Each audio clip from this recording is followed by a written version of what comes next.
सुधीर जानुरी होता योजना निज फोन ने निजे फसिले अन्य माने भी फसिले। सुधीर भाउज भाई दोषी नथिले भी अच्छा पुलिस स्कानर रे। सुधीर पात्र अपहरण और हत्या घटना नहीं कलिंग टीवी हाथ में लगिला आउ एक एक्सक्लूसिव तथ्य।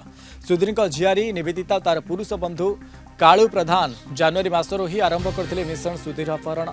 यार भितर कालू बारंबार निवेदिता सह फोन जोगे कथा होई निज सहयोगी ब्लू प्रिंट प्रस्तुत करुला।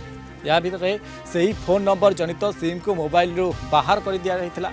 तेबे आउ घटना दिन एप्रिल 15 तारिख में सुधीर को अपहरण करा नहीं घंटा पूर्व कालू से ही सिम को तार सहयोगी को धराई देता, जे कि घटना दिन राति सुधीर को स्त्री को बारंबार से ही सिम रु व्हाट्सएप कॉल करी धमक दे टंका मागिथिला। यासह आउ 3टी सिम रे मध्य फोन कॉल और वीडियो पठाइथिले। से ही 3टी सिम फेक नारे 3 दिन पूर्व किणा जाइथिला। हेले कालूर सिम ही कालू पाई काल हैला। अन्यपटे सुधीर स्त्री यही घटना पाई निज जा और भाई को दायी करथिले भी पुलिस हाथ में सेमिति किछि प्रमाण लगी नाही। तथापि से माने पुलिस कानरे अछंती।